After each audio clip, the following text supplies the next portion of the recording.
Alô, você que está ouvindo o Nerd Debate e não está ouvindo uma voz masculina apresentando isso?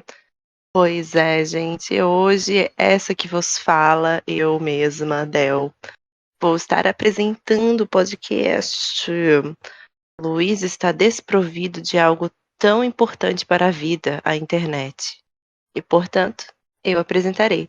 Nosso tema de hoje será a nova série do momento, Devil May Cry, na Netflix, contendo 8 episódios em uma temporada.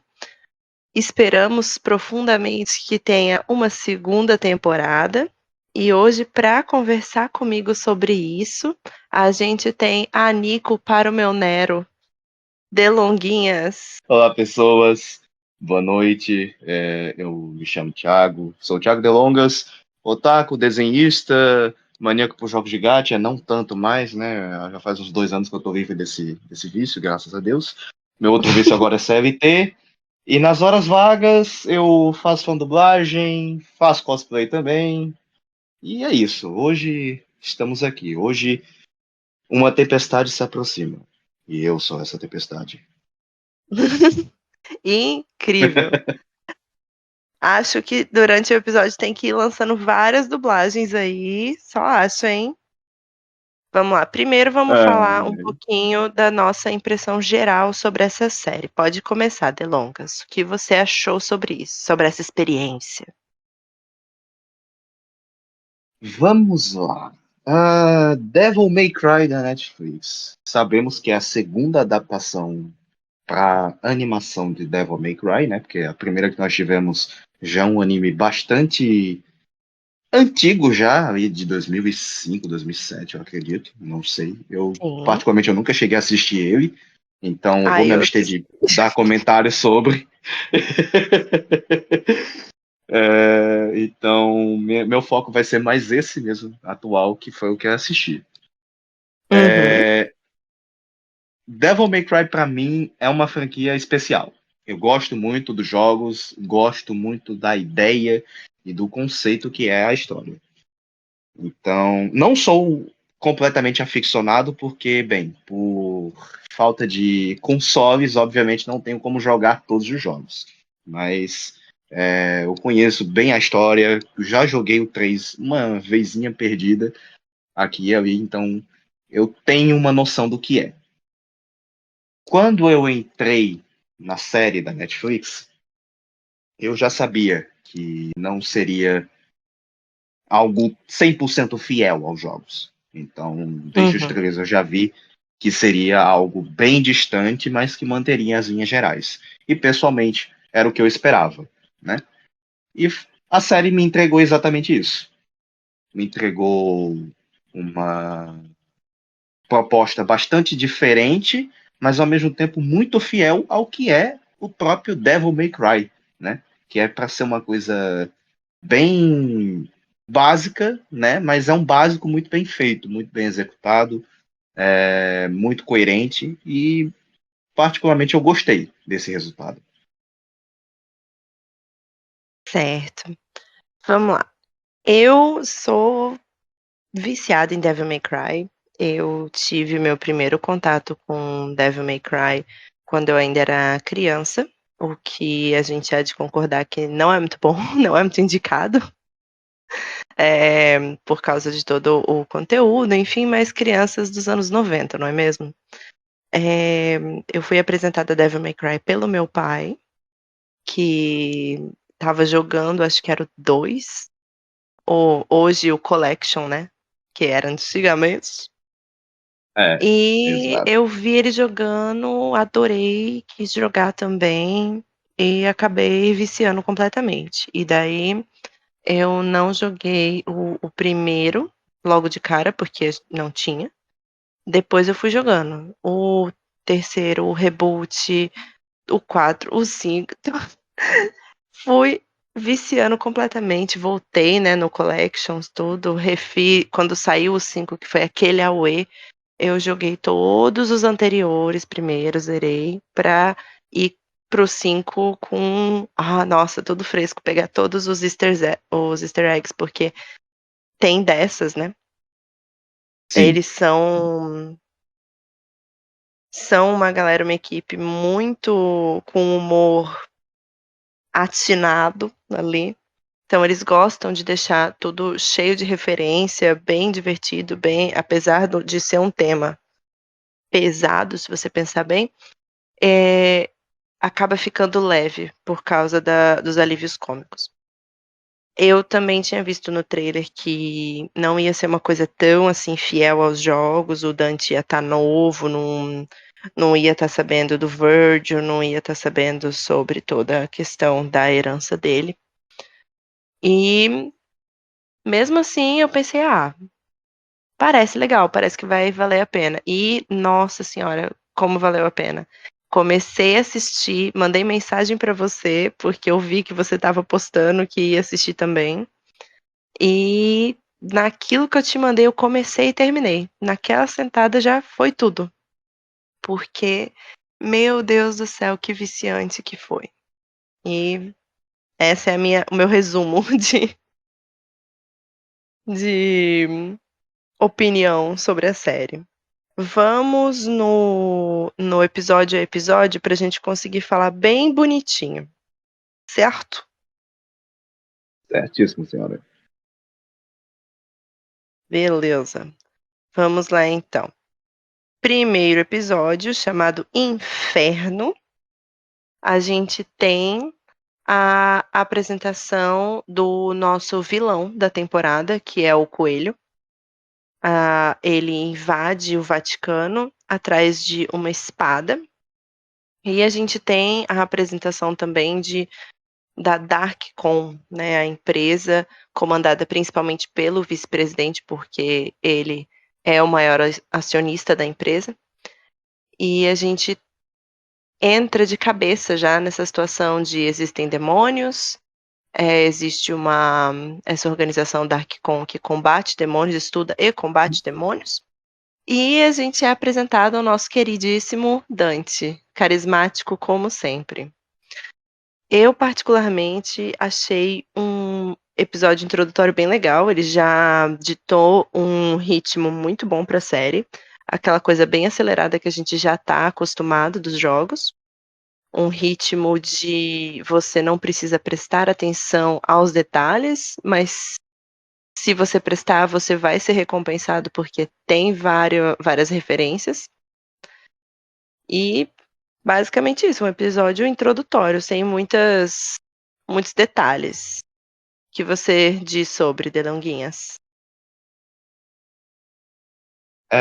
Eu concordo com você. Eu acho que para um primeiro episódio é um ritmo bastante agradável, de uma certa forma, né? Ele vai estar setando ali todas as dinâmicas que ele vai querer se seguir ao longo da série, ao mesmo tempo também que ele está introduzindo para a gente a problemática do que ele vai querer tratar, de qual ponto de partida ele vai querer seguir. Então, a gente já vê toda aquela situação do coelho lá que eu assisti dublado, né? Uhum. E em algum momento eles soltam um apelido para ele de Roger Rabbit do Inferno. Eu adorei esse apelido. Eu genuinamente adorei esse apelido. Sim, Então, ele é o que a gente tá falando das referências, né, é muito bacana eles sim, ficarem sim. soltando isso, porque se você pegou e você se diverte com isso. Eu assisti em inglês, no áudio original, eu gostei muito, também teve esse momento em inglês, eles também falam do Roger Rabbit, então tô Tá, coladinha aí no concordando contigo, continue. perfeito. E bem, né, tem toda essa introdução, toda a apresentação do que é o problema, qual é a causa, a consequência disso. E aí a gente Uhum, vê também de como essa questão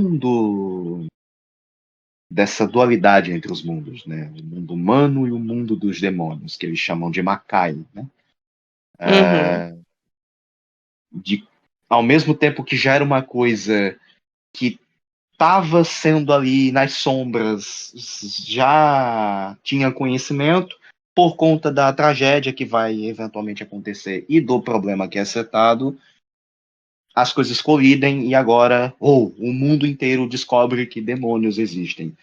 E eu acho interessante como, ao mesmo tempo que essa série ela tenta trazer esse impacto de, demônios existem.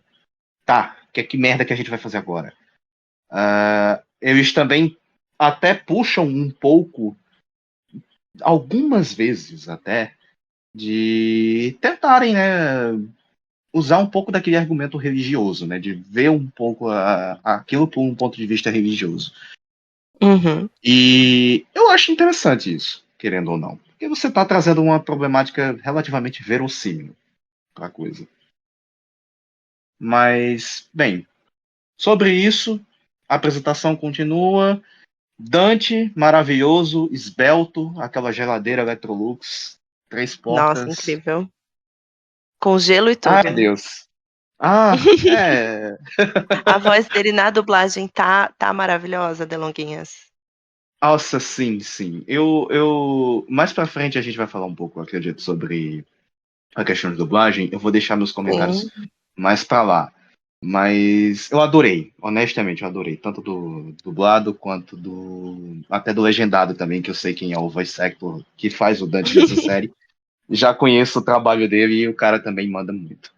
Então, assim, pra mim, foi um bom episódio introdutório, foi um bom início, uma boa apresentação e foi uma boa setação de ritmo, sabe? Foi um primeiro episódio ali Uhum. legal pra você começar. E daí a gente tem o nosso segundo episódio. O segundo episódio a gente já descobre que, porque no final do primeiro episódio a gente tem que o coelho queria que achassem um caçador de demônios específico. E daí eles vão descobrir quem é esse caçador, né? Eles estão indo atrás, meu Deus, quem é esse caçador que a gente precisa achar para derrotar esse coelho, para a gente conseguir um. Como é que eu consigo traduzir isso? Porque eu tô só com a palavra em inglês na cabeça. Ai, meu Deus. Problemas de pessoas brancas. É, um trunfo, pronto. Consegui um trunfo. E daí no segundo episódio, a gente consegue descobrir que é o Dante, que tudo que aconteceu, a gente descobre o agente do Dante, a gente conhece aquela peça rara, maravilhosa. E a gente também vê por que que o Dante é tão, como posso falar, incrível, dito incrível por todos, não é mesmo? Segundo episódio, então, chamado Our Lady of Sorrows, ou Nossa Lady dos Arrependimentos, porque também é o episódio que introduz a personagem que a gente normalmente conhece como Lady, mas que está sendo chamada de Marianne, com o sobrenome Arkham, inclusive. É importante falar também que é um episódio que tem um easter egg que dura a temporada inteira, que é a roupa da Lady e da tropa do Dark-Con, que é um traje inspirado nos comandos. Não sei se você pegou essa, Delonguinhas. Dos? Você não tinha pego? Não, não. Algumas referências foram bem sutis, algumas eu peguei assim logo de cara, até porque também era impossível você não pegar algumas logo de cara. Uhum. Mas teve outras que realmente eu tive que dar uma procurada para poder entender, e algumas até eu ainda não cheguei a descobrir. Essa sendo uma delas. É interessante a gente pensar que esse estúdio que fez essa adaptação do Devil May Cry, e que eu espero que continue fazendo, né? É o mesmo estúdio que está adaptando Castlevania. Então, a gente já tinha essa tranquilidade de, vai ser um trabalho, no mínimo, vai ser um trabalho bonito. Porque Castlevania tá aí, né, para provar para todo mundo que é uma boa adaptação. Então, no segundo episódio, o que você achou, meu amigo? Sendo bem breve, o segundo episódio ele já consegue dar uma. uma indignada, sei lá como é que fala, não. Cabeças, enfim. Dá uma progressão a mais, né, no que essa narrativa quer contar pra gente. Uhum. Introduzindo também muito mais da Darkcon, obviamente nos introduzindo a Lady, né, que a primeira instância nós a conhecemos como Mary, ou Mary Ann, né, que, bem, para quem não pegou tanto dos jogos, ou quem só sabe superficialmente, deve ser uma novidade para quem viu de, tipo, nossa, a Lady se chama Marianne, ou... Eles falam isso no jogo também, mas falam mais pra frente. Mas enfim. E aí, obviamente, temos a introdução da Darkcon, a introdução da Mary, e, obviamente, temos aquela... Pra mim, aquela cena foi belíssima. Ela foi o ápice do episódio pra mim, que é Dante fazendo o seu show-off, como sempre, no toda aquela cena lá do tiroteio. Cara, aquilo dali, pra mim, bateu uma nostalgia tão grande do início do Devil May Cry 3, que eu fiquei Sim, feliz na hora que eu vi aquela cena. Eu uma genuinamente me senti batalha feliz. épica, mas ainda assim cheia de humor, cheia de ritmo. Eles não deixam a peteca cair em momento nenhum. É muito incrível. E a animação é fluida, né? Sem corte. Tá, a animação tá mais bem feita que uma cena de luta da Marvel, cara, sabe? Eu fiquei de cara. Muito bom. A questão, acho que não é nem a animação, mas é ver como eles tiveram muito empenho em, tipo, pô, a gente tá adaptando um material, uma obra da qual é conhecida pelos diversos show-offs, porque quem jogou o Devil May Cry sabe muito bem que, pô, é aquela loucura de você sair fazendo combo de diversas formas, de sair matando o demônio, pô. É um hack and slash, assim, é um hack and slash muito frenético, sabe? Chega um ponto que você fica maluco de tanto ficar apertando no controle para formar combinação de diversos combos com o Dante. Sim. Então, Quem nunca quebrou um controle jogando Devil May Cry tentando combar tudo, né?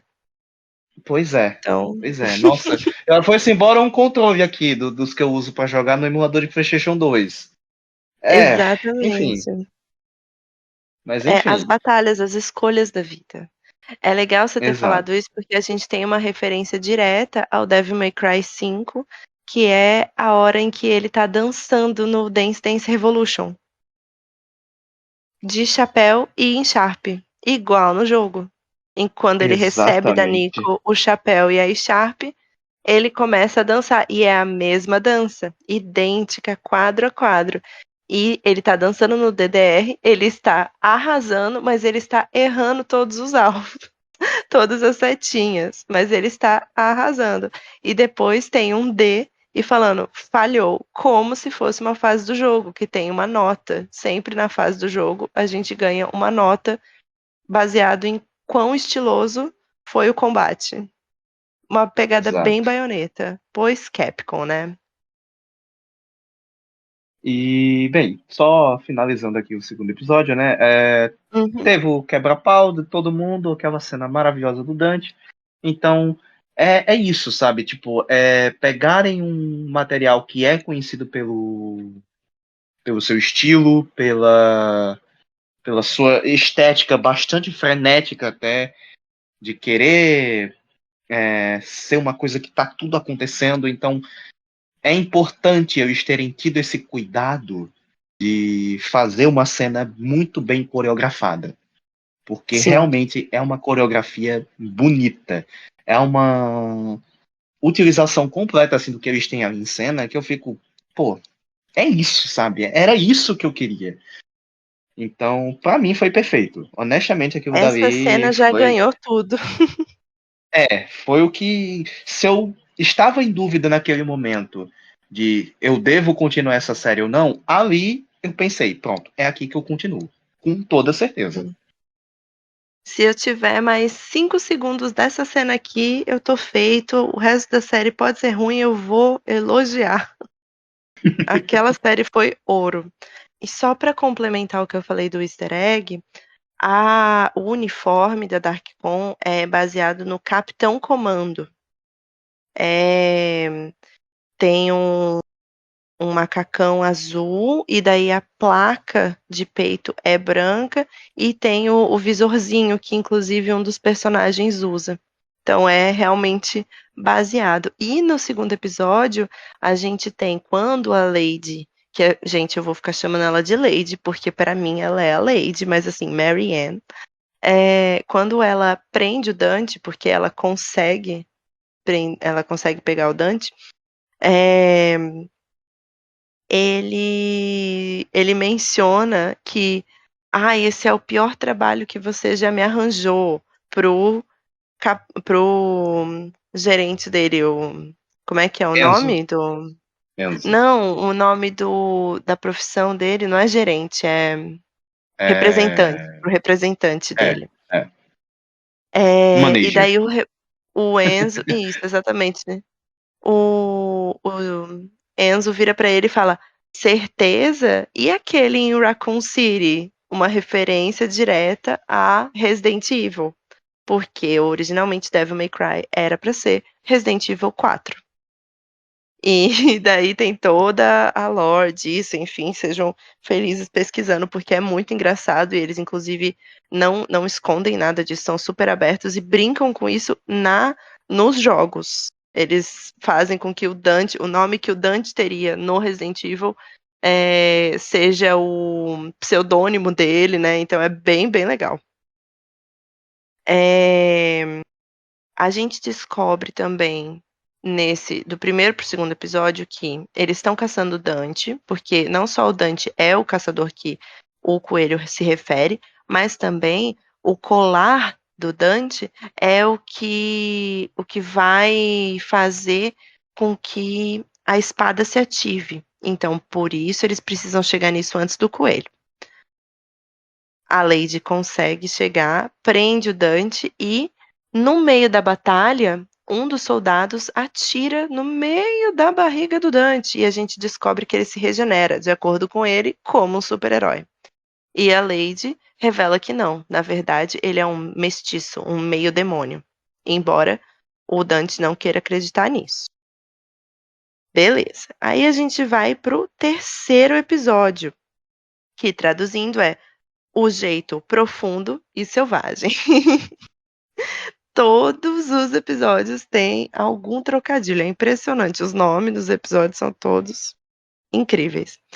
No terceiro episódio, a gente tem esse início dessa fuga, dessa tentativa de fuga do Dante com o Enzo, de não, vou sair daqui, inclusive uma comédia à parte. E a gente tem também o coelho indo atrás do Dante. Porque a gente descobre durante esse episódio que o grande objetivo não é matar o Dante em momento nenhum. É pegar o colar, sim, mas fazer o Dante ativar algum tipo de poder. E a gente quase vê ele ativando nesse episódio. Em mais uma cena incrível de batalha. Aquela batalha da moto de longas, por favor, fala sobre. Ai, Deus, cada episódio é um show-off diferente. Eu olho pra cena, eu olho pro jogo e eu falo: Ah, era isso que eu queria. Eu consigo ver assim, sabe? Tipo, eu conseguia ver igualzinho enquanto eu via a cena, me via no jogo fazendo os combos e o medidorzinho lá, né? Dizendo, incrível, Uhum. crazy. Cara, aquilo dali foi maravilhoso.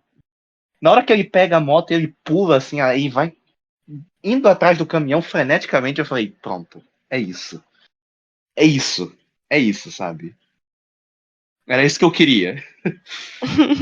Ah, só que, mais uma vez, até puxando um pouco para o que a gente tinha comentado no início, de Uhum. como essa série ela é brutal. Ela é Sim. brutal no sentido de tem muita violência gráfica. E Sim.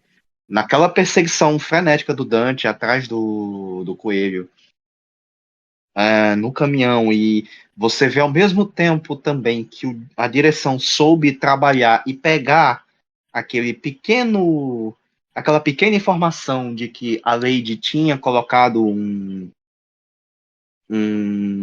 como é que eu digo, meu Deus do céu? Um Um explosivozinho. nano Isso, explosivo. nano explosivo no Dante. Você vê ele pegando essa informação e usando para que o coelho consiga fazer o Dante sair do raio do limite lá, né, do nano explosivo, para que no Uhum. momento que ele saísse, explodisse automaticamente e aquilo ferrasse com o Dante. E isso acontece. E, meu Deus, a cara do Dante, aquele frame assim, isso encerra o episódio, né? Nossa, aquilo dali é Uhum. brutal. Aquilo dali é brutal, sinceramente. Eu não esperava que eles fossem chegar até aquele ponto. E eu fiquei tipo, uou, Sim. parecia que eu tava vendo Invencível. Mas até em Invencível é bem mais leve comparado ao que Devil May Cry fez, pra ser honesto. Eu acho legal também que tem um easter egg do Batman referenciado nesse episódio. E não, eu assisti mais de uma vez, tá, gente? Pra quem tá ouvindo, eu não fiquei pausando e anotando essas coisas que eu assisti mais de uma vez. Porque o Vício, ele é um esquema de pirâmide. Eu gostei, e daí eu fiz meu irmão assistir, e daí eu fiz meu pai assistir. Todo mundo tá É um assistindo aqui em casa. hiperfoco, é Nossa, um completo. hiperfoco coletivo. Com certeza. É um esquema de pirâmide e eu posso provar que agora, um comentário negativo, depois de todo esse hype, um comentário negativo. Eu senti a animação, eles optaram por alguns momentos a animação 3D, né? Principalmente vamos colocar entre mil aspas, dos chefões de combate, dos demônios. E nem sempre isso foi uma boa ideia. Nesse terceiro episódio, a gente vê algumas horas em que a animação meio que parou. E daí o Dante às vezes fica um pouco parado na moto e daí você fica meio que, pera, como assim? E daí você mal percebe e já continua fluido. Então eu fiquei só esse detalhe de tipo, tem alguns momentos em que a animação dá esse glitchzinho, mas sem reclamações fora disso. Foi incrível. Acho até que Ah, mesmo com esse pequeno glitchzinho, né, do CGI, eu acho que até foi levemente mais passável, porque a gente tem que levar em conta que o design até mesmo dos chefões é um pouquinho complexo. E até para algumas coisas que eles queriam fazer, o 2D talvez fosse ser uma coisa muito complexa a maior parte. Claro uhum. que eu acho que daria muito bem para eles fazerem uma mescla muito boa de CGI com 2D. A gente sabe que isso é muito possível. Animes por aí afora já fizeram muito isso. Mas Uhum. eu acho que para eles é compreensível eles terem usado o uso de CGI apenas para os chefões, para algumas cenas de batalha deles, mas ao mesmo tempo também olho e falo, não tá tão legal assim. É compreensível, mas não tá tão legal.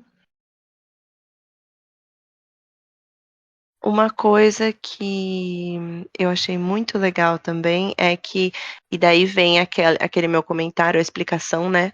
Ou um exemplo do comentário que eu falei sobre a série apresenta detalhes e depois valoriza quem notou os detalhes. Tanto o nano explosivo do episódio anterior, quando a Lady captura o Dante, como a revelação do demônio plasmático, assim, do shapeshifter, né, do metamorfo, que ele fala que ele só pode, ele explica os poderes dele, ele fala que ele só pode copiar alvos que estão vivos.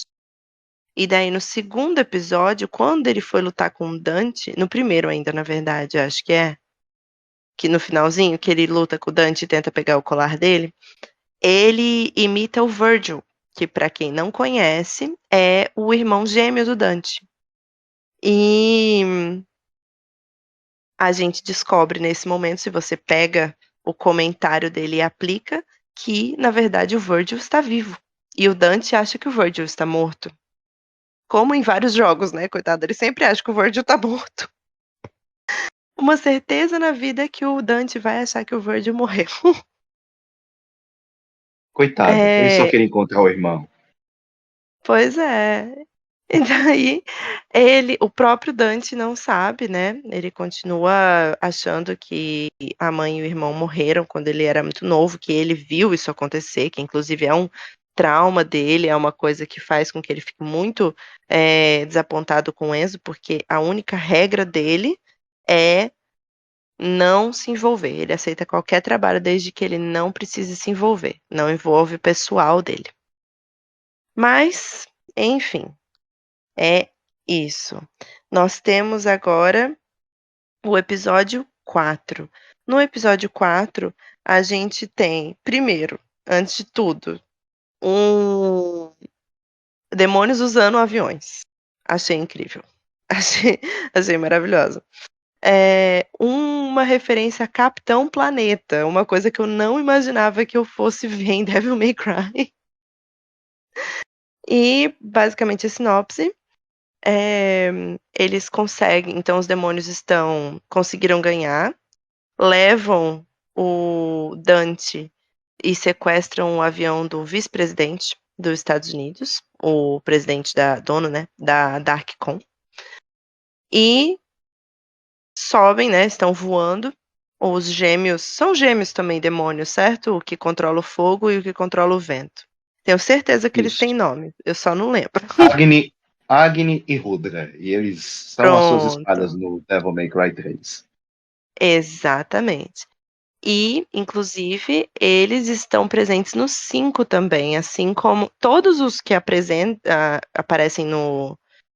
na série, tirando o coelho, são demônios lutáveis, e o plasmático também não tá presente, mas todos os de 3D estão presentes no 5 para você derrotar. Você lembra disso ou não, Delonguinhas? Que você mata Eu todos. não cheguei a jogar muito dele. Eu tenho o jogo até hoje na minha Ah, Steam, mas eu nunca cheguei a jogar muito porque meu PC nunca suportou. Mas ele tá ai, lá, que bonitinho, triste. na minha conta da Steam. Eu comprei ele numa Para promoção quando e eu não me arrependo. acontecer de ter um computador que vai rodar, vamos torcer. Isso. É, inclusive, aquele golpe que ele usa a moto contra os dois na ponte é um golpe que ele usa com uma moto no Devil May Cry 5. Ele usa uma moto como arma. E depois É, sim. você tem uma arma que vira e desvira a moto. É incrível, é maravilhoso. O Dante, né? Dante sendo Dante. Vamos lá. Eles sequestram esse avião e o coelho aparece em vídeo para informar que se o Dante não derrotar e não fizer nada, eles vão explodir o avião. E daí a gente tem outra cena incrível de batalha e a gente vê o poder que, na verdade, o coelho queria despertar do Dante. Porque a gente descobre que Dante é tararam, tararam, filho do general demônio Sparda, que traiu os demônios e criou um muro que separa o inferno, entre aspas, do reino humano. E é justamente esse muro que o coelho quer destruir. Para isso, ele precisa do Dante transformado. Delonguinhas. Devil Trigger. A única palavra que eu defino esse episódio. Devil Trigger. Pull my Eu Devil acho que eles Trigger, né? deviam Como ter dizia a tocado essa música. música. Seria incrível se É, tocasse a música. Nossa, sim. Eu já surtei, assim, né? Quando antes mesmo da série sair, eles divulgaram, né, nas redes o disco ia ter as músicas lá que iam fazer parte da trilha sonora e tal. Aí quando eu vi Devil Trigger e Bury the Light, meu Deus. Meu Deus. Eu sabia, obviamente, que o Nero não iria aparecer, porque, né, é muito antes do Nero, obviamente, a história está se passando. Então, não é hoje que teremos o nosso querido demônio de cabelos brancos que não tem um braço, né? Mas quem Uhum. sabe num futuro, quem sabe num futuro. Mas eu já entendi na mesma hora que tá. Devil Trigger é a transformação, tal, o lado demônio. Provavelmente vai ter algo relacionado a isso. E eu fico muito feliz em ter acertado que seria isso. E foi um processo muito bom, honestamente. Porque nos jogos que eu me lembre, você tinha um outro processo totalmente diferente para tentar atingir o Devil Trigger. Aqui não, aqui foi bem básico, mas foi um básico bem executado, sabe? De tipo, Sim, olha, foi uma coisa ligada a rancor, a trauma mesmo, né.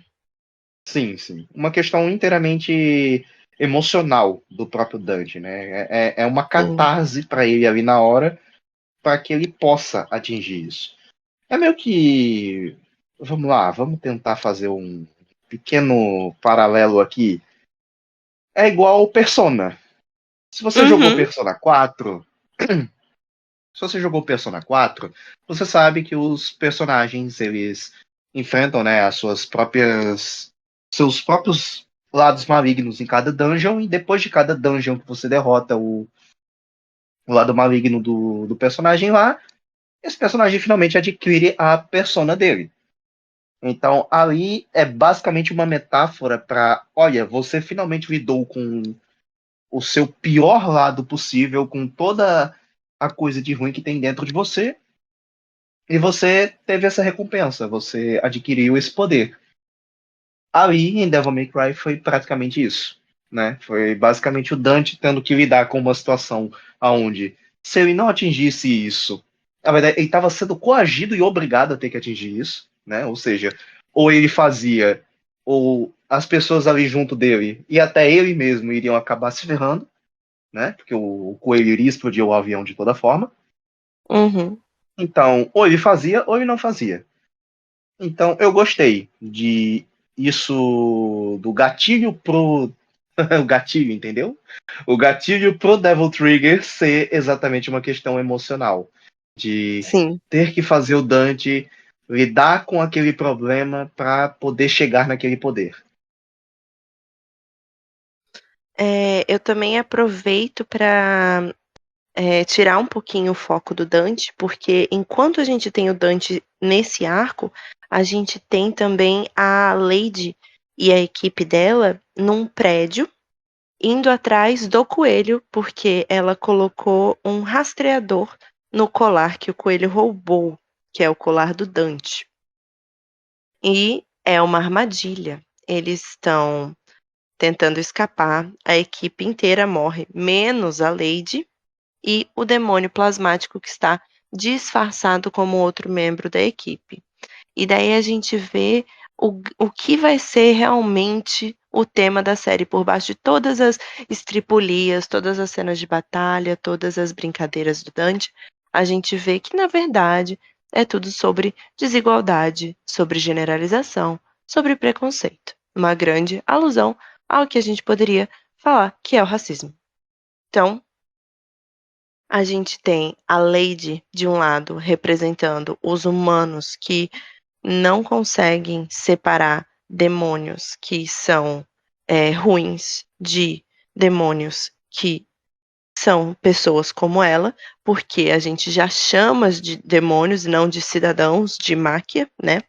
É máquia mesmo, né? Eu tô falando certo, né?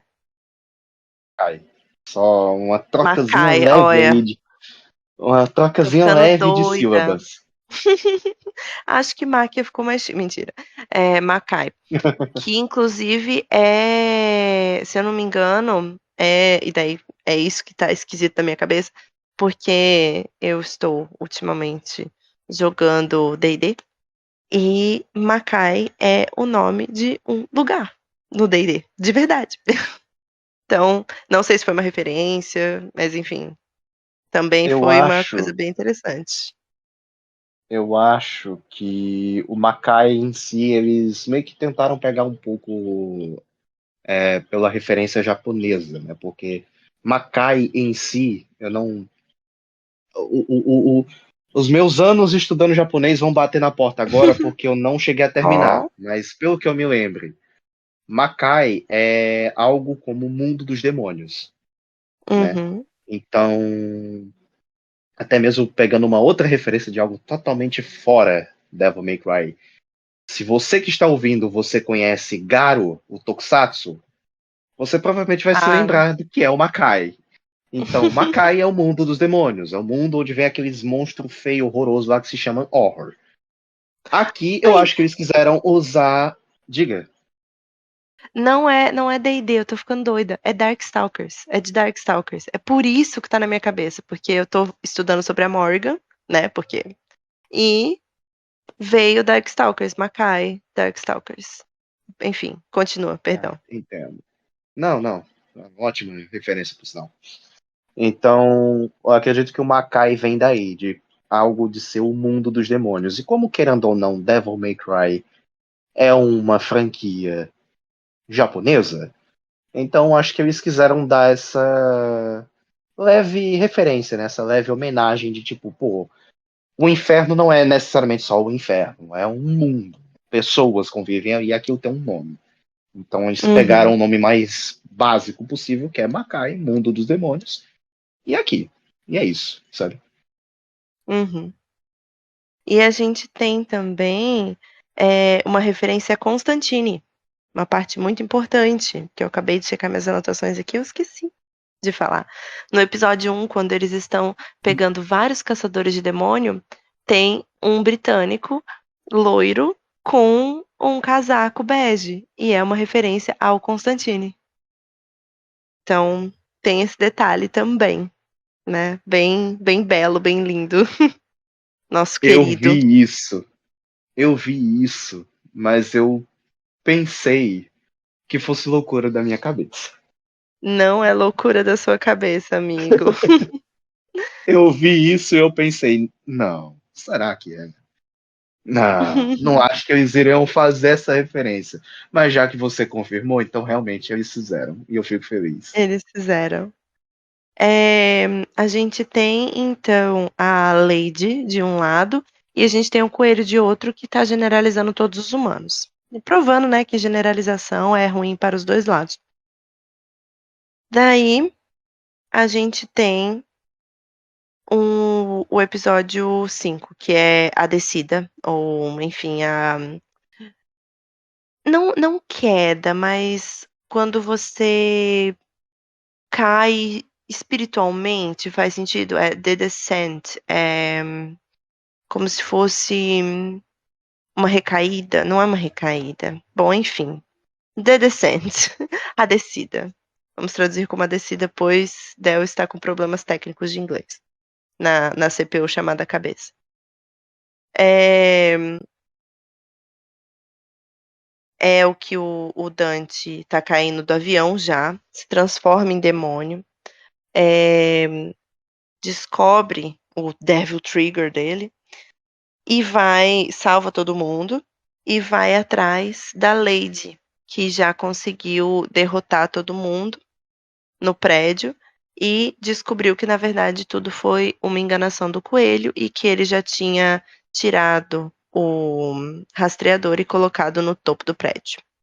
E ela descobre que, na verdade, naquele prédio, o próprio coelho estava fazendo experiências macabras e horríveis contra os próprios demônios, que inclusive ajudaram ela a escapar dos demônios que estavam a atacando, ou seja, os civis, demônios civis, vamos chamar eles assim, eles estavam ajudando ela a se livrar dos demônios hostis. Ó, muito bom. Muito boa diferenciação.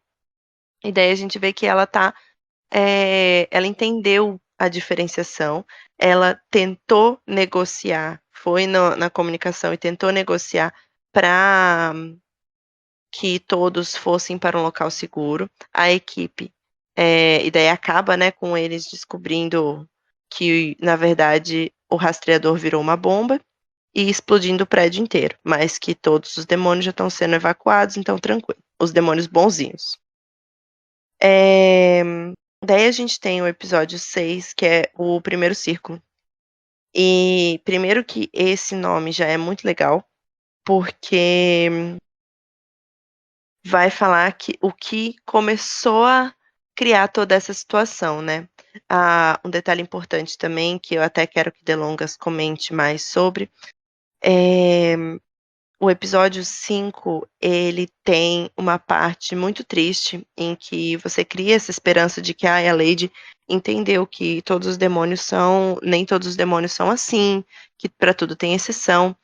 Eles vão ficar bem, eles vão conseguir um lugar seguro finalmente, porque é uma alegoria a refugiados, aquela situação.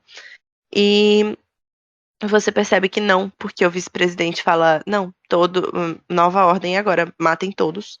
E as pessoas da DarkCon, os funcionários, assassinam todos a sangue frio. E, Delonguinhas, deixo contigo o comentário sobre.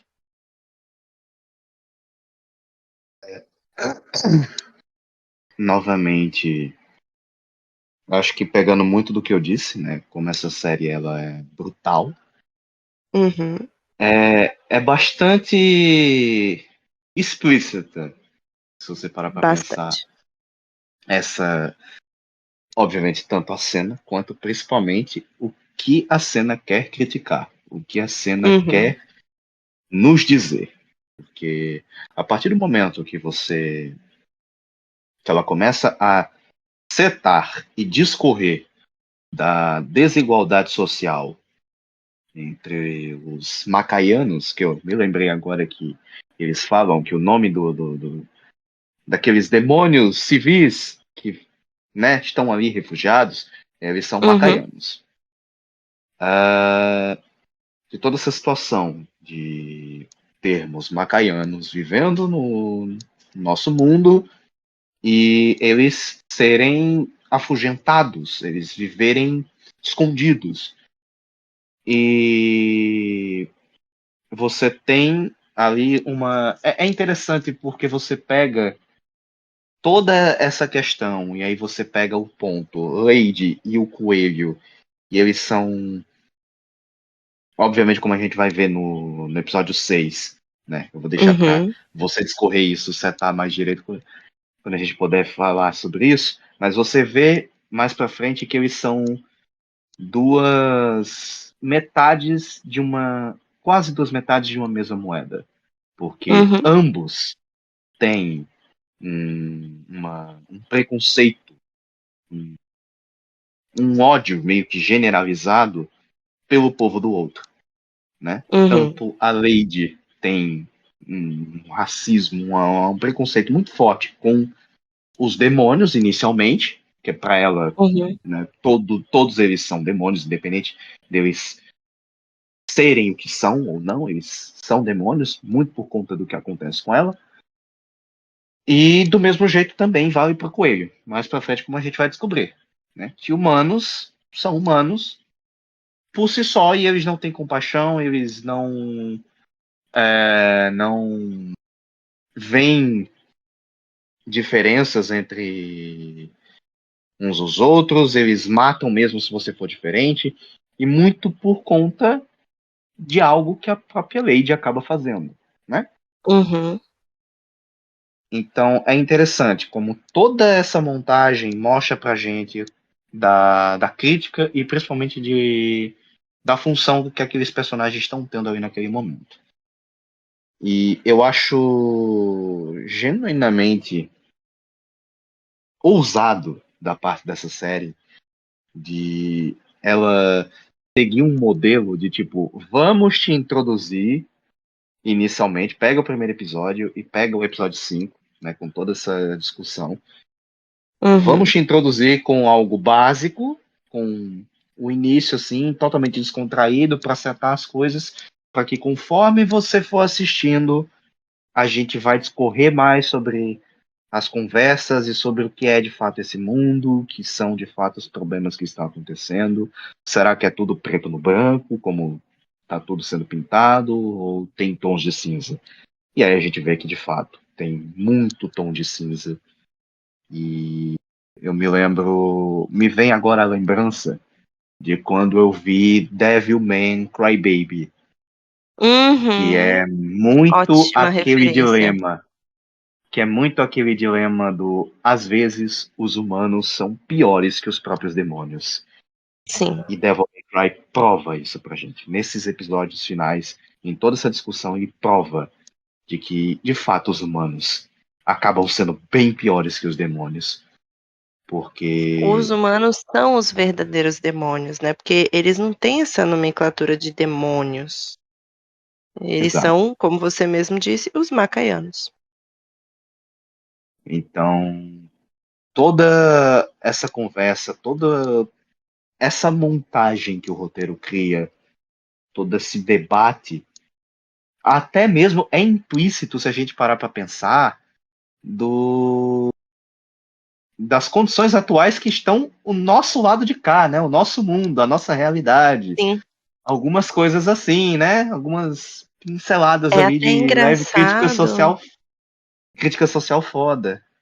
Sim, é até engraçado eles associarem o dono da Darkcon com justamente sendo o vice-presidente dos Estados Unidos, porque assim, gente, isso não é de lore nenhum, de nenhum jogo, tá?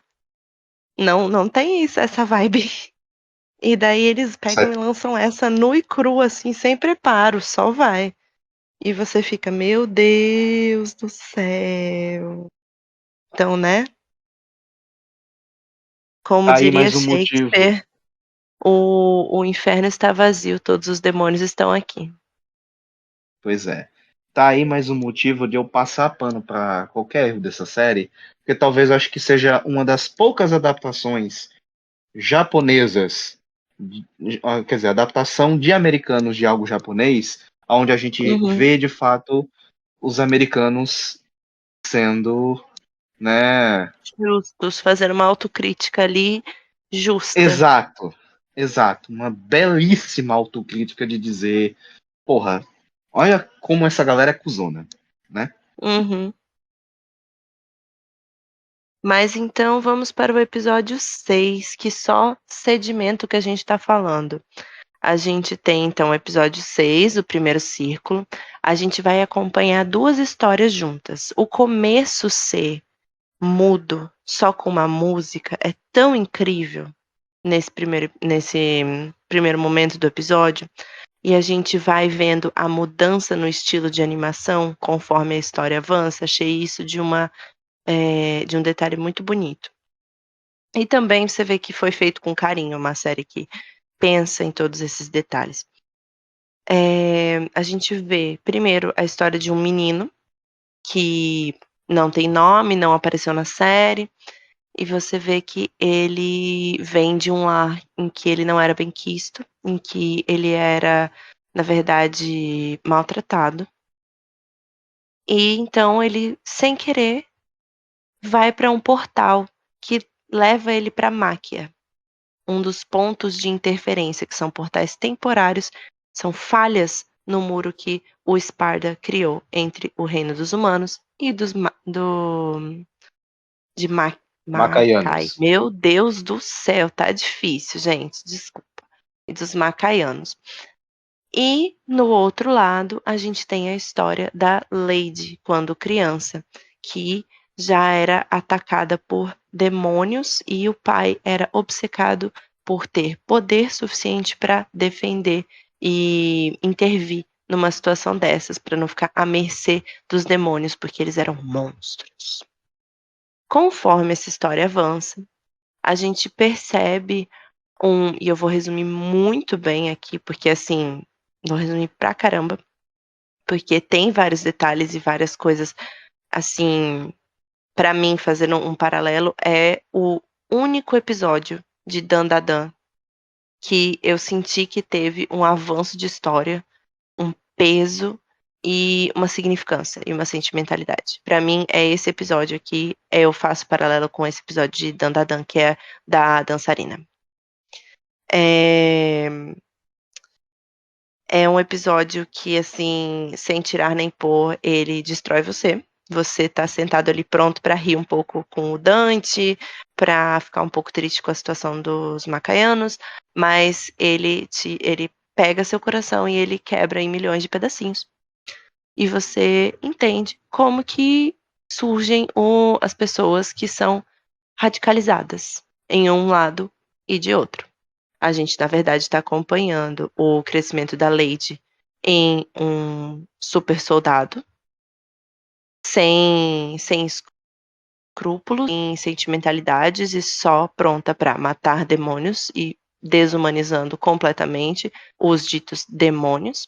E do outro lado, na verdade, não é um menininho que a gente está vendo o coelho. O coelho, na verdade, era um humano e cresceu em Mackay. E por uma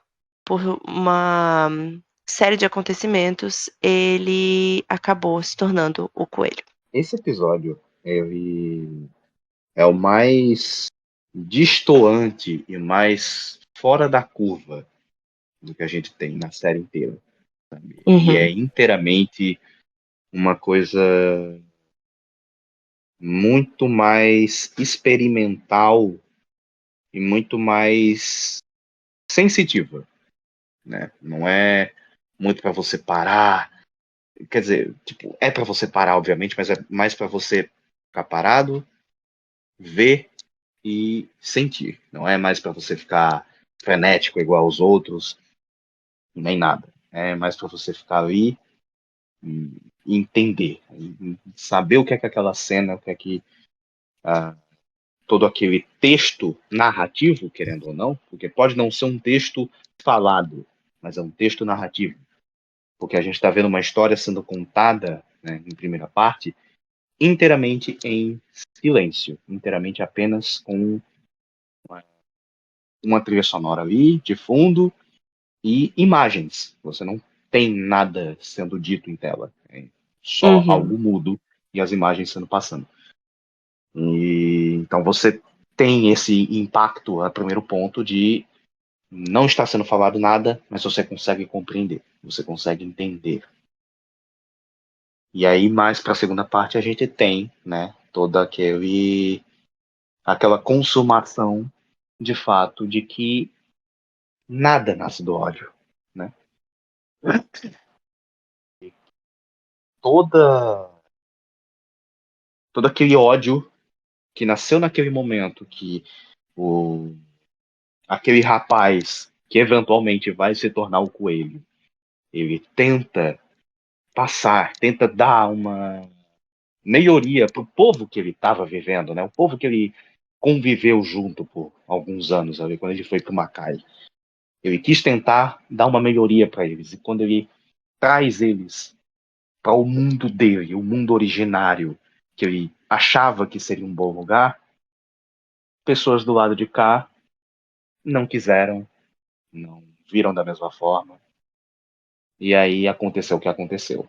E novamente eu puxo o gancho do que eu disse já do episódio anterior, onde você vê como a Lady e o coelho são duas metades da mesma moeda, de ambos terem ódio um pelo povo, um do outro, por conta de algo que eles mesmos fizeram, né?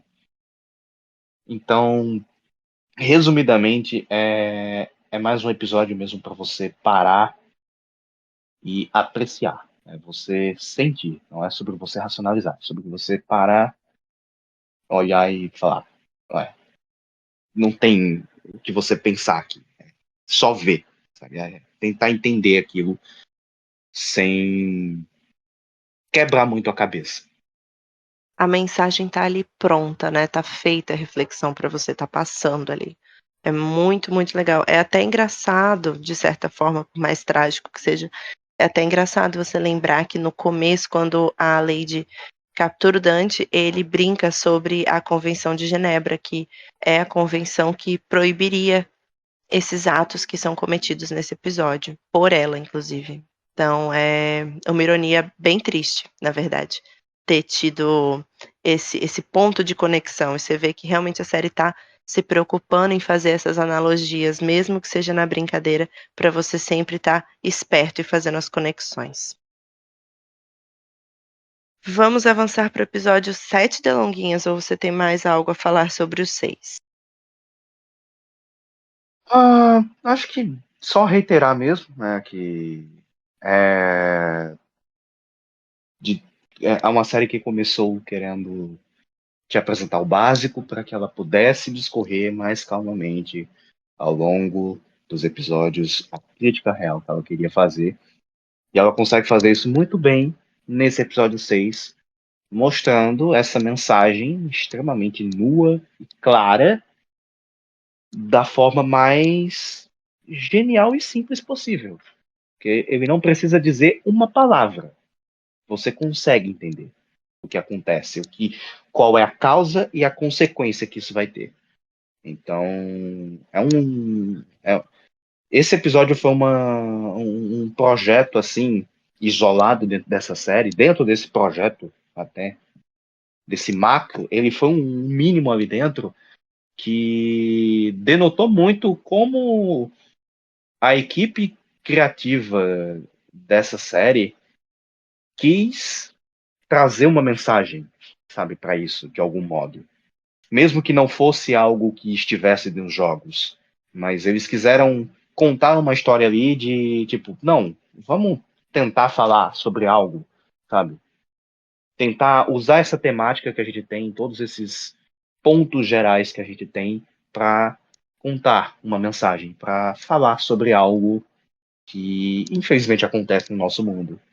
E, de uma certa forma, é um paralelo muito grande com o próprio material original.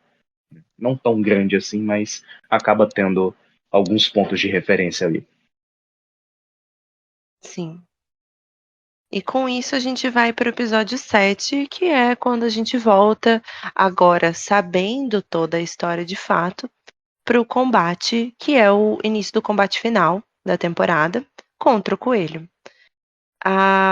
O coelho dá meia hora para o Dante aparecer, e a Lady não quer que ele apareça porque ele é a chave, o sangue dele é a chave para ativar a espada e o medalhão e, enfim, quebrar essa barreira entre os mundos.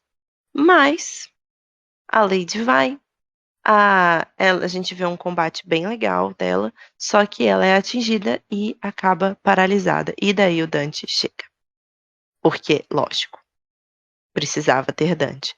E a gente tem o começo de uma batalha muito boa, e a gente tem também uma batalha em argumentos entre o Dante e a Lady. E agora ela descobre quem o coelho é de fato. Entre o Dante e a Lady, é louca. Entre o coelho e a Lady. E com isso a gente tem a Lady descobrindo quem é o coelho de fato. Nisso a gente vê ela notando que vamos colocar uma cagada do passado dela, e assim eu tô colocando isso de uma maneira muito leve, porque não é uma cagada, é um crime contra a humanidade dela, do passado, volta a assombrar, como sempre, né? A gente vê acontecer com super-herói, na vida até real, infelizmente. A gente comete alguma coisa e aquilo vai voltar uma hora ou outra pra gente, de alguma forma. Eu acho legal pontuar que tem uma frase no meio desse episódio que o Coelho fala, essa espada tem muito poder para alguém como você carregar, porque essa espada não, quem fala isso, né? Essa espada em si não é a espada não é uma espada para o Dante, não é uma espada para a Lady, é uma espada para o Virgil. Vai ser a espada do Virgil mais pra frente. Delonguinhas, mande. Bem, para esse episódio eu fico um pouquinho muito alheio, porque, querendo ou não, ele está se encaminhando para resolução, né? De episódio Uhum. 7, são uma série de 8 episódios. Então, ele está mais se encaminhando ali para resolução, para aquele epílogo, que é a batalha final. Dante, da Lady contra o coelho. Mas, novamente, a gente vê como agora a causa e a consequência tá batendo. A Lady tá se dando de cara com a merda que ela fez no passado e aí ela tá vendo isso, tá batendo e ela vê, puta, fiz merda. Uhum. Tá pagando pela merda, de uma certa forma. Então, é mais sobre, né? Tipo, esse episódio eu realmente fico até um pouco alheio de falar algumas coisas, porque é mais pra já dar um gancho para o último episódio, que é de fato a batalha final entre eles. E é interessante a gente falar que esse episódio termina com os helicópteros chegando e a galera da Darkcon ajudando e o coelho sendo vencido e caindo com a espada, por isso a citação dele, pro mar, entre aspas. Que a gente acha que ele caiu pra água, né, no caso, e morreu. E aí a gente vai pro nosso último episódio, só um detalhe que a gente tem um easter egg também do fato do Dante matar os inimigos e usar eles como armas, porque ele pega um demônio, corta no meio e usa metade para cada mão para ele usar como luva de boxe. Então, isso é Devil May Cry resumido em uma cena. Mas episódio 8, a gente tem a conclusão. Eles têm várias escolhas para fazer, baseado no que eles estão analisando, né? De é melhor deixar o muro cair, é melhor não deixar o muro cair. Por quê? Porque o coelho, na verdade, não morreu. E nem o demôniozinho que primeiro atacou a Lady, que explode tudo. Ele consome o demôniozinho e acaba tendo muito sangue de demônio nele, mais do que o sistema humano consegue aguentar, mesmo com o aparelho de transfusão que ele inventou. E ele se torna um misto grotesco e vai para um segundo round contra o Dante e a Lady. Nisso a gente tem a perda de um personagem muito querido por mim, que eu mal conhecia, mas já considerava pacas. E a gente tem também o detalhe dele ter falado que faria isso e lembrando que ele disse isso, então eu achei um detalhe bem legal. Que ele falou lá no começo e a gente falou, ai, grande coisa. E aí você vê que realmente ele falou com um propósito. Não vou falar quem foi, porque, né, aí eu acho que é spoiler demais. Mas a gente tem a nossa grande conclusão com o Dante derrotando o coelho de uma vez por todas. A gente vê o vice-presidente sendo, na verdade, o grande vilão, não só da temporada, como o grande vilão, e que ele está obcecado com uma conquista, como se fosse uma cruzada, para tomar o dito inferno em uma guerra santa. E, para concluir, a gente tem uma, entre mil aspas, cena pós-créditos, em que a gente vê, sim, que o Virgil está vivo e está lutando no inferno contra a dita tirania que o coelho era tão oposto. Delonguinhas. Eu sou a tempestade que se aproxima. Mas até essa tempestade se aproximar, no final do episódio, né? A luta final nós temos, obviamente. Coelho, já que não é mais um coelho, é um cara que teve um coágulo, talvez, sei lá, alguma coisa deu muito errado ali e ele se descontrolou para ele virar um protótipo de demônio meio humano. Que é até, inclusive, a gente falar um pouco que a Lady, ela tinha balas específicas, né, nas armas dela, que se, obviamente, atirasse um demônio, ele iria explodir, né? Ele morria na hora. Isso não acontecia com o coelho, obviamente, porque ele era um ser humano, né? Uhum. Então é interessante de tipo eles tentarem aquela questzinha de você ter que ficar atirando num ponto específico do personagem pra ele, enfim, poder cair, né? Pra ele poder ser derrubado. Tal qual um videogame. Com toda certeza. Né? E isso me lembra até no Devil May Cry 3, quando você está enfrentando o Leviatã, que é com toda Sim. certeza uma das partes mais chatas, mas ao mesmo tempo é uma que te faz tipo ter que usar um dos estilos ali de jogo que você tem, né? Dos estilos ali do Uhum. Dante, para você ter que bater naquele bicho para ficar mais fácil de você tentar derrotar ele, porque se você ficar normalmente atacando ele várias e várias vezes, vai ficar um negócio de infinito e você não vai sair dali nunca. E você vai terminar quebrando seu controle ou ficando puto demais e desligando o videogame e nunca mais voltando. Tem essas Típico da opções, Capcom. com certeza. Então foi interessante eles ter esse team up ali da Lady com o Dante, ao mesmo tempo também que o mundo tava Deus nos acuda, o inferno já tinha sido baixado, né? O muro já tinha sido baixado, os demônios estavam começando a sair do inferno para invadir a Terra, então era uma missão contra o tempo, de tentar reverter aquela situação, ao mesmo tempo também de tentar eliminar aquele problema.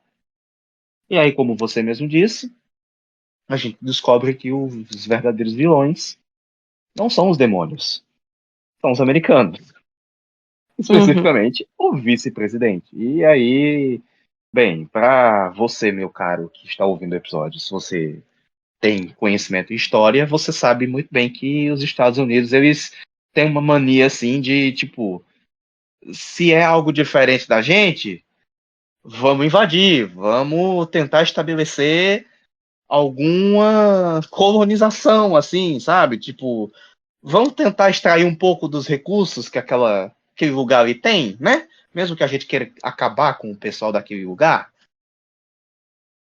Isso me traz algumas lembranças, assim, de algumas guerras, mas enfim.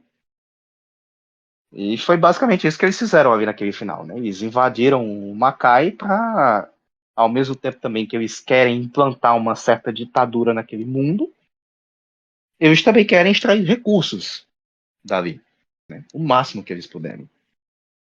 E aí, então, chegamos na tempestade que se aproxima. Que, para mim, isso foi o melhor fanservice dessa série inteira, sabe? Sim. Tipo, é um fanservice mais simples.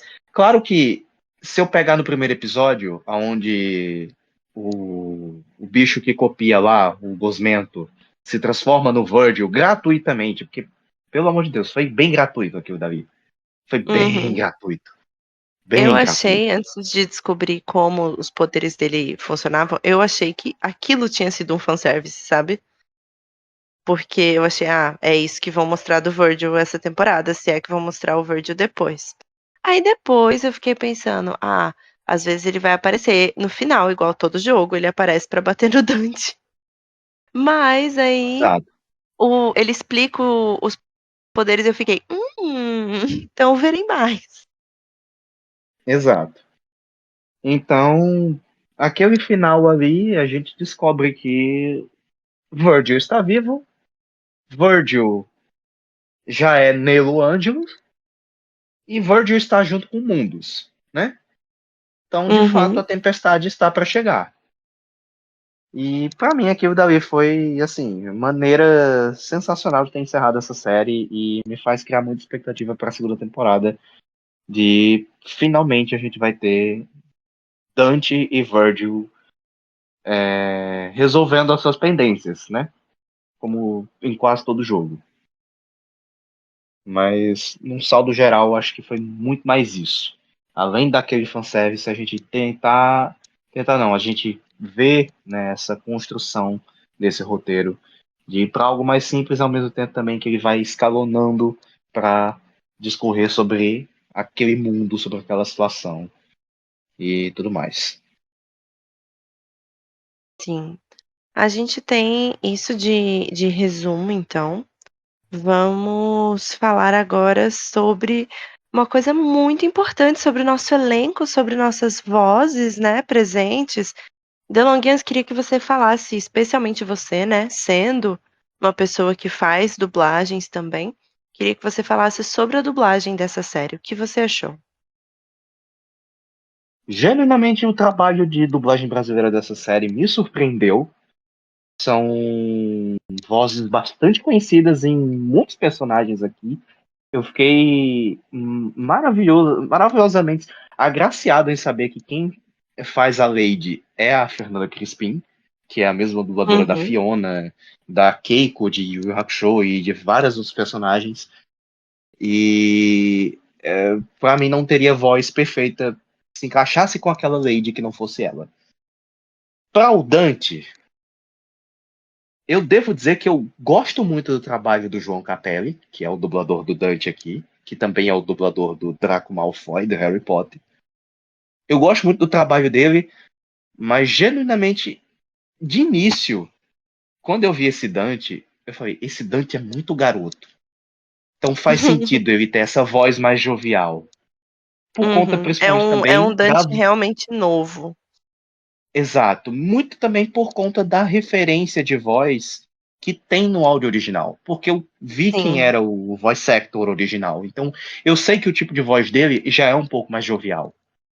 Então eu entendi a escolha que fizeram aqui. Eu digo, tá, faz sentido. É um É, que personagem. inclusive, uma curiosidade muito boa, ele faz a voz do Nero no Devil May Cry Sim, 5. Então, muita sim, gente ficou chateada com essa escolha, inclusive, do desse cara, do Johnny Young Bosch, enfim, para fazer o Dante. Mas, né, sendo que o Dante é o Ruben Langdon que faz no isso. na versão em inglês.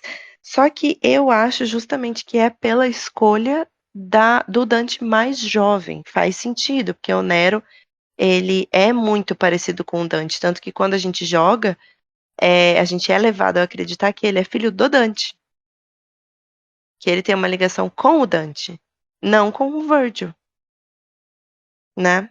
A gente tem Exato. essa coisa de não, ele é do Dante, até porque o Dante é mulherengo, né? Então é muito É. mais fácil de acreditar. E também porque a aparência do Nero no Devil May Cry 4 é muito parecida com a do Dante. Uhum. Assim, leves diferenças entre eles, né? Mas você vê que um é a cara do outro. Então você pensa, pô, como assim? É um doppelganger do Dante? O Dante teve um filho e a gente não sabe, né? Mas aí mais pra frente a gente descobre que ele não tem ligação com o Dante, mas com o Virgil. Sim.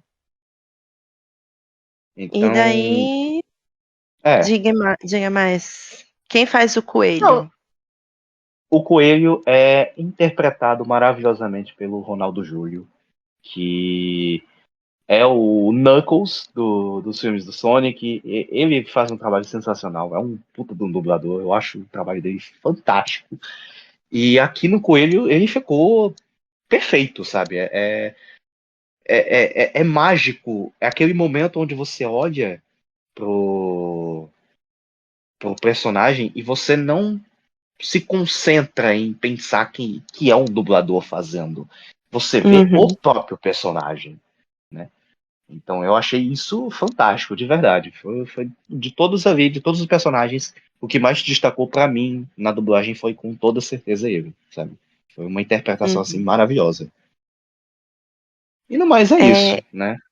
sim, eu acho interessante falar que tá todo mundo reclamando do Dante não ter a voz original, né? Mas a gente tem também o Virgil com uma outra voz, né?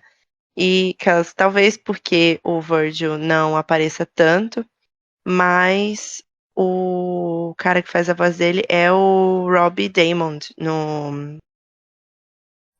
na voz em inglês, né? E quem faz, por exemplo, no Devil May Cry 5, que foi o último jogo, é o Dan, né? Southworth. É, Então, isso. temos outra diferença aí. E não temos ninguém reclamando. Então, né? Todo mundo gostou do Virgil. Não vi nenhuma crítica Talvez, sobre o Virgil. Talvez porque o Virgil não teve tanto tempo de tela, mas, né, se ninguém Uhum. reclamou, então aparentemente o ranço foi só com o Dante. Mas é como eu disse, é válido porque é um personagem, a proposta do personagem nessa série é para ser algo mais jovem, é para ser algo mais novo. Então, a Sim, escolha faz tem todo sentido. sentido. Tem todo Uhum. sentido. Eu acho engraçado também algumas curiosidades sobre as classificações, na questão do IMDb, as notas. O show, né, a série, tem uma média de 7,8 no IMDb, e daí quando você vai ver os detalhes dos episódios, o episódio mais mal avaliado, né, com a menor nota, é o primeiro. O primeiro episódio não foi bem quisto, a galera não gostou da introdução. E o mais bem avaliado, sabe qual foi? Episódio Quer 6? chutar? Foi o 6. O que menos teve a ver com Devil May Cry em si. Acho que talvez pela experimentação, conseguiu uma avaliação de 9,2. É, mas o resto das notas é todo 8 para cima, então bem tranquilo. É uma série, em geral, bem avaliada. Vamos falar agora se tem algum detalhe sobre a avaliação, Delonguinhas, ou não? Não, não. Pessoalmente, eu sou bem péssimo em questão de notas. Mas pessoalmente seria uma nota que eu daria para essa série. Eu acho que ela cumpre muito bem a função dela e um 7,8 já é mais do que o suficiente para ela, até. Uhum. E daí agora a gente vai falar sobre ela, que marcou, que foi incrível, a trilha sonora, que marcou presença, teve muitos momentos de nostalgia. Não sei você, Delonguinhas, mas eu fiquei assim muito feliz com algumas músicas. E pode tocar, diga aí. A trilha sonora foi um. Eu espero muito que eles tenham feito. Eu espero muito que tenha uma playlist oficial com as músicas usadas, porque, Tem pô, no foi. Spotify já. Graças a Deus, vou procurar isso imediatamente. Porque foi perfeito, honestamente. E até inesperado, porque no momento que eles anunciaram Evanescence, eu fiquei tipo, mano, os caras estão vindo com os dois pés no peito. E eu ainda não esperava que eles fossem, obviamente, colocar Bury the Light e Devil Trigger, que são já músicas presentes da trilha sonora original dos jogos, né? Do Devil May Cry 5. Então, e até por sinal, antes mesmo da série estrear, o fato da trilha sonora já ter essas duas músicas já demanda, né? Já dava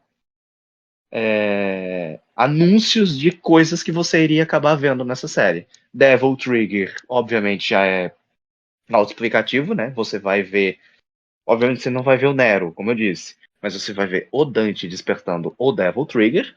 E Bury the Light dispensa apresentações, né? Afterlife, do Evanescence, foi colocada no melhor momento possível da série. Não tinha um melhor momento. É como se a série tivesse perfeitamente alinhada com aquela música. Não sei se você concorda, se você acha que podia ter colocado em outro momento. Não, não. Eu acho que aquele momento foi certeiro para aquela música. Principalmente dado ao contexto que a gente estava tendo. Dado ao contexto e dado principalmente a própria vibe que a música tem, eu acho que não teria momento melhor para tocar aquela música. E a gente tem momentos também incríveis com Green Day, com Casey Edwards, com Crazy Town, com Papa Roach, com Rage Against the Machine, com simplesmente Limp Bizkit na abertura, o que foi para mim incrível.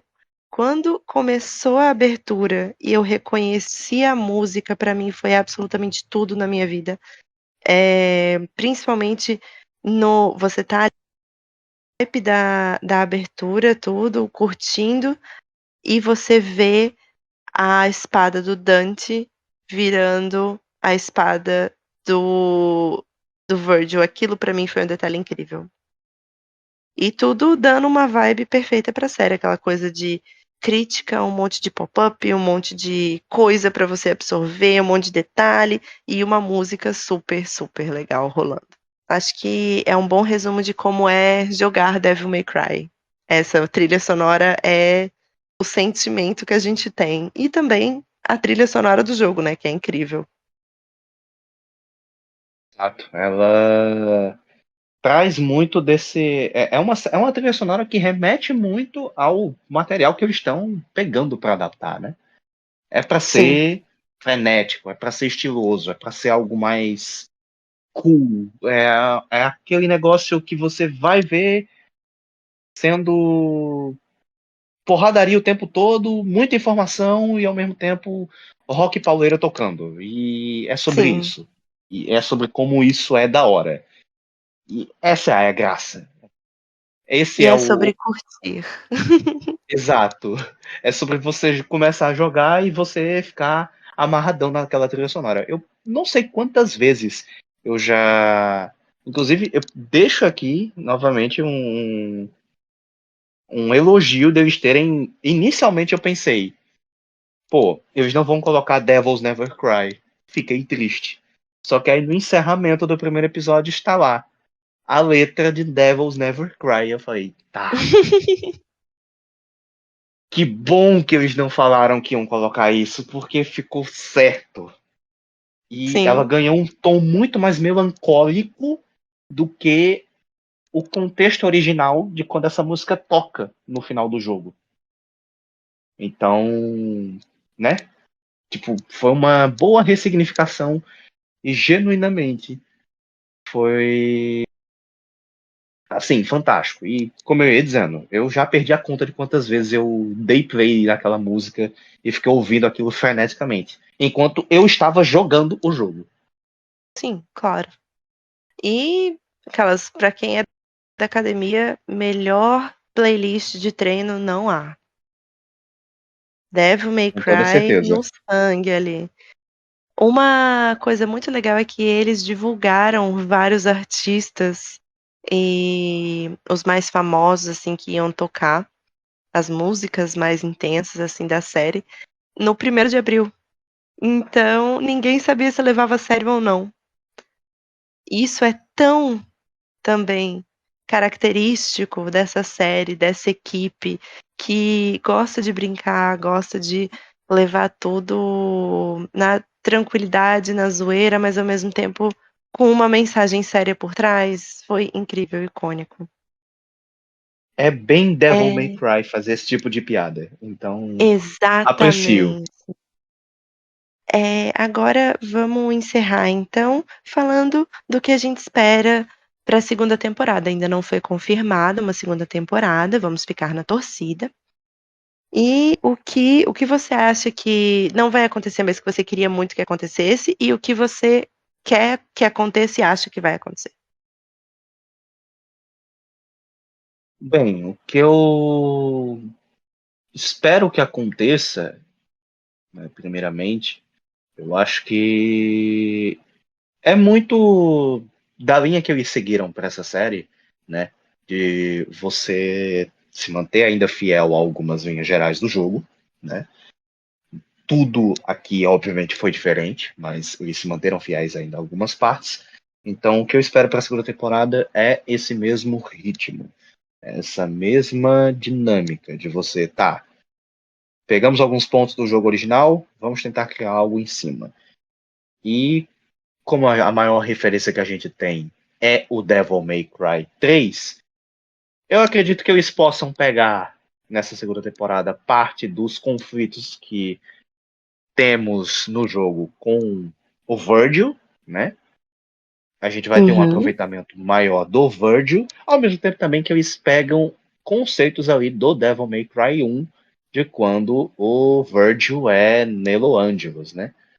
Que a gente vê na série que ele é Nelo Angelos. Ele trabalha com mundos. Então acho que eles vão meio que fazer essa misturada de pegar conceitos do 3 e conceitos do 1 ali, alguns pontos gerais, para tentar montar algo em cima. Então, o que eu espero mais é justamente isso. Vamos trabalhar mais o Virgil, vamos trabalhar mais essa dualidade entre os irmãos, né? E o que eu espero que não aconteça é eles não tentarem, como eu posso dizer, tipo, já introduziram, né, que os americanos são os verdadeiros vilões, né? Então eu espero que eles não tentem avançar mais do que isso, não tentem fazer um negócio muito viajado, sabe? Tipo, tá Uhum. na linha certa que é pra ser. Vamos tentar seguir nessa linha, por favor. Porque mesmo sendo um básico, é um básico bem feito, é um básico coerente até. Então, se sair Sim. muito da linha, fica um negócio muito. Né, entende? Vai sair Então, até da essência, né, da situação. exato. Então, para mim, essas são as minhas considerações. Eu E uma vejo mais dessa coisa, forma. Delonguinhas, que você acha que não vai acontecer, tipo, você acha impossível de acontecer, mas uma coisa que você queria que acontecesse, mas não vai acontecer, mas você queria. Nero. Em Queria uma muito ver palavra. o meu menino.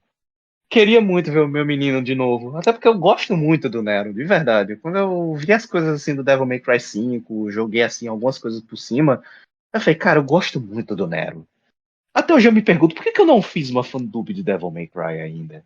Eu preciso Tá vendo? fazer. Seu momento. Precisa. Aproveita Pois agora o é, pois hype. é, pois é. Então, Se assim, precisar uma de coisa. ajuda, eu até me ofereço. Já tem uma Lady, ó. Oh, meu Deus. Então, acho que eu queria mesmo ver o Nero. Sei que é impossível disso acontecer, mas eu adoraria ver o meu garoto de novo. Não tanto quanto o que eu quero que aconteça. O que eu quero que aconteça é de fato impossível, meu querido. O que eu quero que aconteça, se aparecer, vai aparecer como referência, não como coisa acontecendo de fato. Uma coisa que eu queria demais que acontecesse e não vai acontecer é a aparição do Vi. E isso eu posso falar categoricamente que não vai acontecer em nenhum momento, porque É, foi uma coisa única do Devil May Cry 5. E foi pra mim um grande momento. Até o final do jogo eu estava crente que eu ia conseguir salvar, já tinha adotado, já tinha colocado numa caixinha, era meu protegido, meu favorito na jogabilidade, meu, nossa senhora, meu querido, meu sonho de cosplayer, inclusive. É, mas não vai acontecer. Eu sei que não vai, eu tô de luto já por isso, porque quando anunciaram a série eu já pensei, não vão colocar o Vi, não tem por que eu ficar com as minhas esperanças aqui. E de feito, não vai ser colocado mesmo. Mas eu concordo com você sobre o que possivelmente vai acontecer. Eu queria que eles, do mesmo jeito que a primeira temporada pegou o Dante e o mundo humano, eu queria que a segunda temporada focasse mais no Virgil e no mundo que a gente tem como inferno ali, né? Desmistificando bem essa ideia, mostrando todos os pormenores da hierarquia ali, como que o Virgil acabou ali, trabalhando para o mundo, como que está sendo essa dinâmica, como eles enxergam o mundo humano e essa possível guerra. Então eu queria muito essa dinâmica, uma segunda temporada mais do outro lado, trabalhando. E daí talvez uma terceira temporada, olha eu já sonhando aqui, uma terceira temporada com os dois ali numa batalha frenética, talvez. Seria muito legal. E uma coisa que eu espero que não aconteça é deles perderem o ritmo. Deixar a peteca cair, às vezes tentar fazer essa mudança que a gente está fazendo, falando de, mostra o Virgil, mostra, vai alternando os pontos de vista e deixar muita ponta solta e perder a narrativa, perder a dinamicidade da série, que é o que tornou a série tão legal, na minha opinião. exato. Então, Posso dar Delonguinhas, pode falar. algumas pequenas considerações finais? Lógico, imagina, amigo, você é o convidado, pode falar. Algumas considerações finais principalmente a respeito do desenvolvimento dos personagens, tanto do Dante quanto da Lady. Obviamente eu vi Uhum. muita gente falando, reclamando que a Lady roubava mais o protagonismo do que o Dante, e não sei o que, blá. Ao Cultura meu woke. ver, eu acho que teve um bom aproveitamento de ambos. A Uhum. gente teve uma. O que querendo ou não, série da Netflix já é pequena por si só. Então você tem que Sim. comprimir muita coisa. A série inteira já é comprimida. São 8 episódios de 30 minutos cada, onde você pode maratonar isso numa tacada só em 3 horas. Sim. Então, é preciso você ter uma boa composição de série para encaixar as coisas, para deixar tudo na medida que é para ser. Então eu acho que Dante e Lady tiveram sim bons aproveitamentos. A própria Lady teve um bom aproveitamento, coisa que a gente nem sonhava de ver tanto nos jogos. Aqui a gente viu mais. Eu gostei. Sim. Talvez por eu não ser tão vidrado nos jogos, eu não ter consumido tanto eles, mas do que eu vi e do que eu vi na série, falei, cara, foi um bom aproveitamento da personagem. Foi um ótimo aproveitamento da personagem. Claro que tem alguns pequenos momentos que eu senti que o desenvolvimento dela foi um pouco truncado por algumas atitudes. Talvez. Mas eu acho que ainda foi um bom aproveitamento. Os dois personagens foram bem utilizados, tiveram um crescimento legal. E eu espero mais que a dinâmica deles ali mesmo, da própria química entre eles na segunda temporada, se repita, sabe? Continue a mesma, honestamente. Uhum. Eu acho muito que vai ter muita gente falando que o fato, ai, ela foi cultura woke, ter mais Lady do que Dante, sendo que eu acho também que foi bem equilibrado. Eu sou fissurada nos jogos, mas mesmo assim, eu gostei muito de ter um desenvolvimento da Lady. Eu não encarei como sendo a Lady dos jogos, já que eles de bate-pronto já falam, já separam, já fazem, essa é a Marianne Arkham, e daí já começa outra história e tal. Então, eu já separei ali, falei, não, eu não vou ficar fissurada em isso tem no jogo, isso não tem no jogo, isso tem no jogo, isso não tem no jogo. E consegui aproveitar muito bem a série. Eu encorajo todo mundo, inclusive, a não ficar crica com essas coisas. Sei que pode ser Exato. difícil, mas O é a meu, melhor coisa.